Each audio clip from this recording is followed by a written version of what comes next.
శిక్షణను ఉద్దేశించి దాని యొక్క కార్యాచరణను సంక్షిప్తంగా వివరించారు. తర్వాత ఈనాటి కార్యక్రమానికి విశిష్ట అతిథిగా విచ్చేసినటువంటి వారు బసవరాజు శ్రీనివాస్ గారు, తెలంగాణ బ్రాహ్మణ సంక్షేమ పరిషత్తు అధ్యక్షులు మరియు ప్రముఖ సంఘ సేవకులు.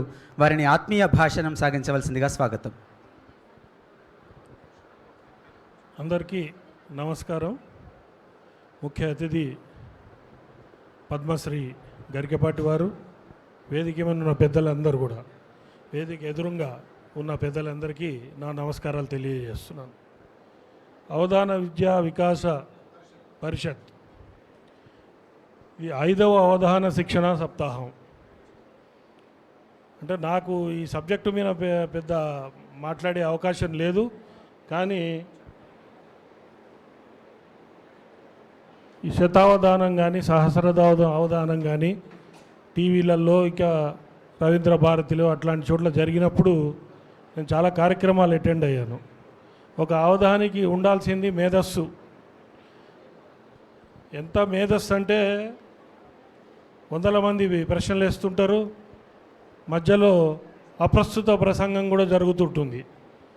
అంటే డైవర్ట్ చేస్తుంటారు, అయినా కూడా మళ్ళీ ప్రతి ఒక్కళ్ళని ఐడెంటిఫై చేసి ఆన్సర్ చేయటం, ఇదంతా కూడా మేధస్సుకు సంబంధించింది. అది రావాలంటే ముందు మనకి మన సాంప్రదాయం, ఆచారం ఇవన్నీ కూడా పాటించిన వారికి ఆ శక్తి అమ్మవారు ఇస్తుంది. నేను మొదటగా ఛార్జ్ తీసుకున్న తర్వాత మొదట విజిట్ వేద పాఠశాలకు వెళ్ళాను.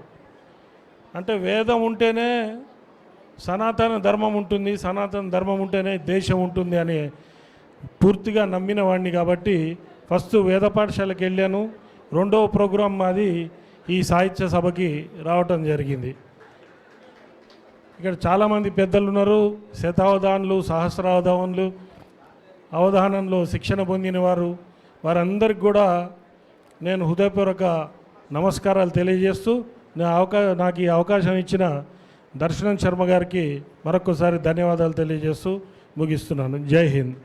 ధన్యవాదాలు సార్. మీరు మొదటి కార్యక్రమం వేద కార్యక్రమానికి వెళ్ళానన్న తర్వాత అవధానానికి వచ్చారు అన్నారు. ఇది కూడా